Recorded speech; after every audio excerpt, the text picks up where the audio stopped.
Tes. Oke, selamat datang kembali di channel YouTube saya, Charles Lee. Pada kesempatan kali ini saya akan membahas satu saham yang mungkin teman-teman sudah tahu selama 2 hari atau 3 hari terakhir ini mengalami penurunan yang lumayan dalam. Buat teman-teman yang belum tahu, saham ini adalah ICBP atau Indofood CBP Sukses Makmur Tbk. Kenapa saya bahas saham ini? Karena kalau kita flashback 3 hari sebelumnya, ini mengalami koreksi yang lumayan dalam seperti itu. Nah, bagaimana potensinya? Apakah harus cut loss atau gimana? Silahkan tonton video ini sampai habis. Buat teman-teman yang baru join atau baru mampir ke channel YouTube saya ucapkan selamat datang, selamat menonton. Semoga informasi yang saya sampaikan melalui video-video yang saya buat bisa bermanfaat buat teman-teman dalam membantu pengambilan keputusan. Buat teman-teman yang sudah like, share, dan subscribe channel YouTube saya ucapkan terima kasih banyak atas support dan dukungannya sehingga channel ini bisa berkembang menjadi lebih baik lagi.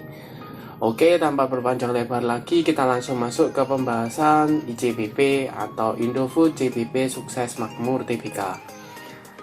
Seperti yang kita tahu dan saya sudah jelaskan sebelumnya bahwa kemarin tanggal 2 Maret 2022 saham ICBP ini mengalami koreksi lagi hampir 4% ya, ke level 7.925, atau kalau kita trace sempat menyentuh level terendahnya di 7.900. Nah, bagaimana potensinya? Kalau dilihat ini pasti ada sesuatu sentimen negatif yang menjadikan saham ICBP yang tadinya di sekitar level 8.000 menjadi level under 8.000 di 7.900-an.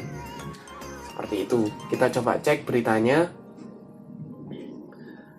Ini menurut dari marketbusiness.com ya. Cek dampak konflik dari Rusia dengan Ukraina ini ke margin untuk ICBP dan Emyor. Emyor ini Mayora ya. ICBP ini Indofood CBP Sukses Makmur. Seperti itu. Nah, kita coba trace di sini. Nah, analisa ini ya, eskalasi konflik antara Rusia dan Ukraina ini akan berdampak negatif terhadap rantai pasokan komoditas seperti jagung, gandum, dan barley, serta logam seperti tembaga dan nikel. Jadi dampak dari konflik antara Rusia dengan Ukraina ini berpengaruh negatif terhadap rantai pasokan dari seperti jagung dan gandum. Kalau kita trace back ICBP ini bahan dasarnya kan kebanyakan gandum ya, jadi dia pasti terpengaruh atas konflik tersebut. Nah, lanjut berita. Nah, ini berimbas pada rantai pasokan global, fluktuasi harga komoditas ini akan diperkirakan menimbulkan resiko penurunan dari margin perusahaan konsumen dan memperpanjang pemulihan pendapatannya. Seperti itu.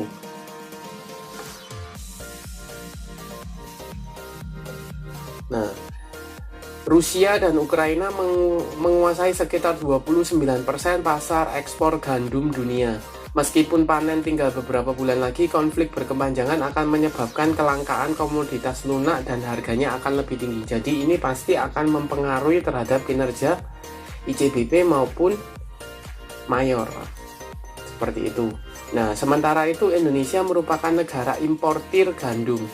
Data BPS menyebutkan bahwa Australia, Kanada, Ukraina, dan Argentina merupakan pengekspor gandum terbesar ke Indonesia. Jadi Ukraina ini salah satu pengekspor terbesar untuk Indonesia. Jadi karena konflik pasti dia akan terpengaruh kinerjanya. Jadi ekspor gandum mungkin akan terkendala dan komoditas harganya akan naik. Seperti itu. Nah, BRI dan Reksa memperkirakan gandum memberikan kontribusi terhadap 16% terhadap COGS, Cost of Goods Sold, atau komponen biaya yang dikeluarkan perusahaan untuk menghasilkan produk. Seperti itu. Nah, untuk ICBP, gandum memberikan kontribusi terhadap 15% COGS. Seperti itu. Nah, jadi dengan harga impor gandum yang terkendala, kemudian ada konflik tersebut, maka harga gandumnya akan relatif lebih tinggi, jadi berpengaruh terhadap margin kinerja dari ICBP. Otomatis dengan harga cost produknya yang lebih tinggi, HPP-nya lebih tinggi, otomatis nanti harga jual produk atau harga produknya tidak naik, maka marginnya akan turun. Kalau margin turun, pada ujungnya itu akan berpengaruh terhadap laba perusahaan. Laba perusahaan akan lebih kecil. Seperti itu. Jadi kembali ke secara chartnya, dampak tersebut maka direspon negatif untuk saham ICBP maupun Mayor. Tapi dalam hal ini saya hanya membahas ICBP-nya. Jadi terlihat di 3 hari ini mengalami koreksi cukup dalam, diikuti dengan volume ya, volumenya tinggi. Nah, untuk kita lihat garis EMA 50 maupun 200 nya sudah mulai mengarah ke bawah, garis MACD juga mengarah ke bawah. Volume harian 3 hari terakhir ini cukup oke. Kita coba lihat broker summary, apakah ada akumulasi atau distribusi. Sepertinya distribusi ya. Kita coba cek dari Senin aja, Senin sampai dengan sekarang. Kita coba lihat value nya net. Ya, jelas ada distribusi cukup masif oleh BP, RX, KZ, CS, dan YU. Harga rata-ratanya di 8.000, 8.200 seperti itu. Yang nampung ada YP, BK, DX, AZ, AK seperti itu. Nah, bagaimana potensinya kalau dilihat dari konflik Rusia dan Ukraina yang masih berlanjut, kemudian harga komoditas gandumnya naik, maka ini merupakan sentimen negatif plus adanya distribusi. Jadi kemungkinan besar bahwa tanggal 4 atau dalam 1 minggu ini kemungkinan ICBP ini akan mengalami penurunan lanjutan. Nah, ke level berapa? Kalau kita trace secara jangka yang lebih panjang, saham ICBP sendiri ini pernah menyentuh level di sekitar 7.800, 7.700-an itu di Juni 2021. Nah, seperti itu di level-level sini. Jadi untuk sekarang posisi dari ICBP sendiri ini sudah masuk ke level-level supportnya. Jadi di support 7.900 hingga 7.800. Ini area-area support. Jika tertembus maka akan ada kemungkinan untuk saham ICBP ini mengalami penurunan kembali. Seperti itu. Kalau menurut saya pribadi, teman-teman yang mungkin punya di daerah atas, karena ini cenderungnya ICBP ini kinerjanya cukup bagus ya. Kemudian untuk swing trade, untuk invest kemungkinan masih oke. Jadi teman-teman bisa manfaatin support ini untuk nambah muatan atau turunkan averaging price. Jadi gini, kalau ini mengalami penurunan, kemudian